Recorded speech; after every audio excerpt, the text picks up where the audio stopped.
अभी फोकस तस्करों की अवैध आर्थिक साम्राज्य को ध्वस्त करने पर भी है। इसी सिलसिले में दिनांक 20 जून 2026 को स्पेशल सेल शिमला की टीम द्वारा गुप्त सूचना के आधार पर कनलोग स्थित एक होम स्टे में छापेमारी कर भटिंडा निवासी गोपाल कुमार को लगभग 16 ग्राम चिट्टे के साथ गिरफ्तार किया था।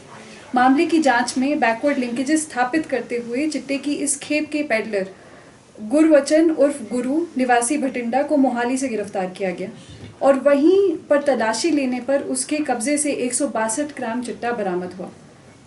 आगे की वैज्ञानिक तकनीकी मानवीय सूचना आधारित जांच में दोनों आरोपियों को भटिंडा निवासी दीपक कुमार उर्फ करनी बरार के लिए नशे के नेटवर्क को चलाने का खुलासा हुआ, जिसे इस नेटवर्क का मुख्य सरगना पाया गया, जिस पर शिमला पुलिस द्वारा सुनियोजित तरीके से भटिंडा में एक जॉइंट ऑपरेशन करके दीपक कुमार उर्फ करनी बरार को भटिंडा से गिरफ्तार किया।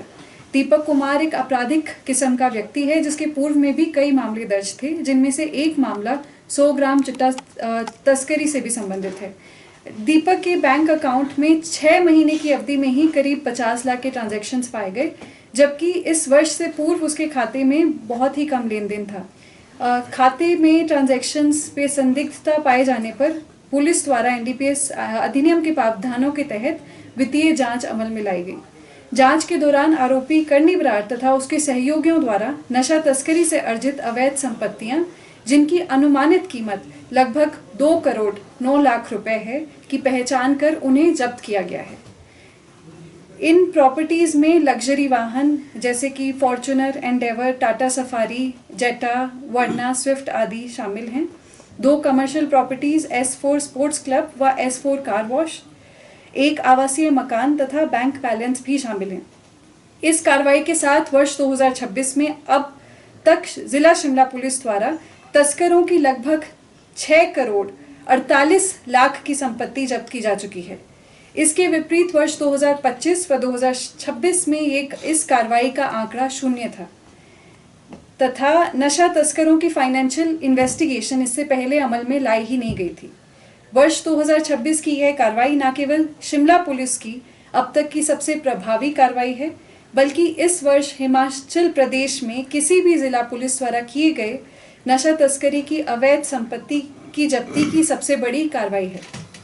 जिला शिमला पुलिस भविष्य में भी नशा तस्करों के संगठित नेटवर्क्स तथा उनके मुख्य संचालकों और नशे से अर्जित अवैध संपत्ति के विरुद्ध इसी प्रकार कठोर एवं प्रभावी कार्रवाई अमल में लाती रहेगी। दीपक उर्फ करनी बरार के पूर्व में 3 मामले दर्ज हैं, जिनमें एक मामला एनडीपीएस का है, बाकी दूसरे बीएनएस सेक्शंस के। मैम, चिट्टे की जो तस्करी है पाकिस्तान के थ्रू पंजाब आती है और फिर हिमाचल को होती है।